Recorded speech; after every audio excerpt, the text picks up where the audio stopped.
Hi, I'm Michael Gardner. This is my 2013 427 Corvette convertible.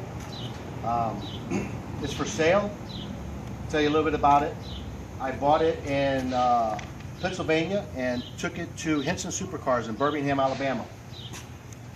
Brian Hinson installed an Edelbrock supercharger on it and put a tune on it. At the time it was 6 pounds of boost, running about 550 horsepower at the wheels.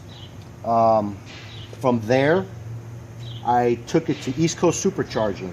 The gentleman that owns that, his name is Chris, and he changed the pulley on it to give me 12 pounds of boost, installed a methanol kit on it, long tube headers and exhaust, and another tune.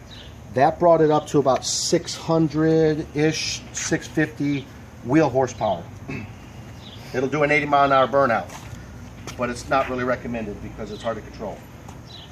From there, I wrapped everything in carbon fiber. The front splitter, the side splitters, the ups on the tires,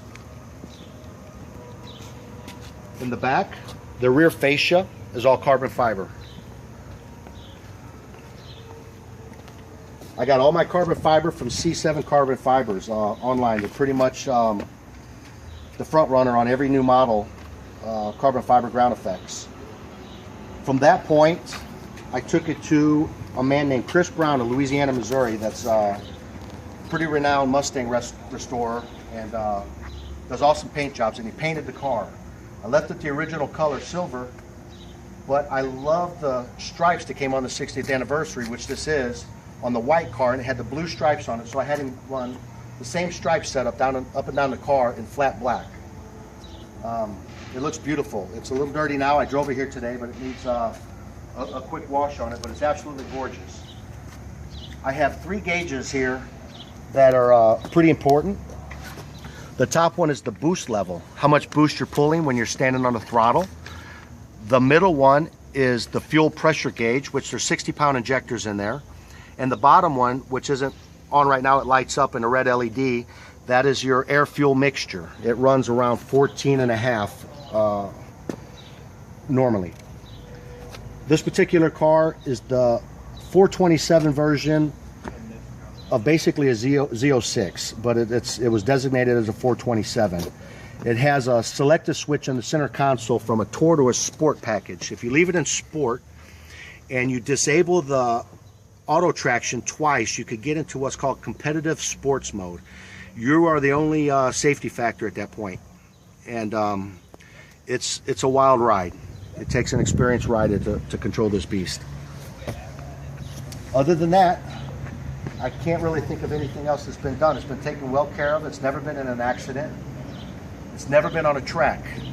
Never took it anywhere to race other than the highway, and it would just be pulls from say 55 miles an hour to about 80, and to show off a little bit. And it's never let me down. It's a really good car. Okay, so there's one other thing that I'd like to tell you about. The methanol that comes in here, that goes to this car, is 99.9% methanol. When you're pulling on this car and you're using boost, it injects automatically, but it's very important that you keep it full of methanol because the car was tuned for methanol. I had them install a kit that uses the reservoir from my windshield wiper fluid, so that when it is low, you get a low windshield wiper fluid warning, and it gives you plenty of time to stop racing it and refill it with methanol. And that goes right here into this little bottle. Methanol, I think for a 5-gallon jug, will cost you about $35–40 bucks. Other than that, that's it.